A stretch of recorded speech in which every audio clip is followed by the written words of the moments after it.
ಎಲ್ಲರಿಗೂ ನಮಸ್ಕಾರಗಳು. ಶಿವಾನ್ ಟ್ಯಾಂಕ್ ಮಾಡುವ ಬೆಳಗಿನ ಮುಂಜಾನೆ ನಮಸ್ಕಾರಗಳು. ಇದು ನಮ್ಮ ಕಬ್ಬಿನ ತಳಿ SNK 9227 ಅಂತ.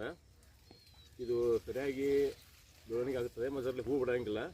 ಪ್ರತಿ ಎಕರೆಗೆ ಕಡಿಮೆ ಅಂದರೂ 80-100 ಟನ್ ಮಾಡುವ ತಾಕತ್ತು ಈ ಕಬ್ಬಿನ ಬೀಜ ಇದೆ. ಯಾಕಂದರೆ ಈ ಕಬ್ಬು ಹೂ ಬರೋಂಗಿಲ್ಲ ಮತ್ತು ಯಾವುದೇ ರೋಗ ನಿರ್ಬಂಧಕ ಶಕ್ತಿ ಇದರಲ್ಲಿ ಎಲ್ಲ ಇದೆ.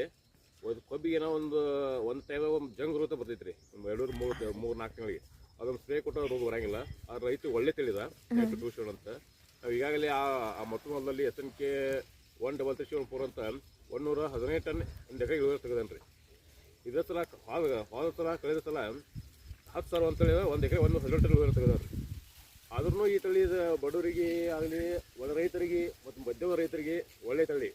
ನೀವು ಯಾವಾಗ ಜನವರಿ ಲಾವಣಿ ಮಾಡಿ, ಫೆಬ್ರವರಿ ಮಾಡಿ, ಮಾರ್ಚ್ ಮಾಡಿ, ಏಪ್ರಿಲ್ ಮಾಡಿರಿ, ಒಳ್ಳೆ ಇಳುವರಿ ಬರ್ತೈತಿ. ತುರ ಹಾಯಂಗಿಲ್ರಿ, ಈಗ ತುರ ಹಾಯಂಗಿಲ್ರಿ. ಈ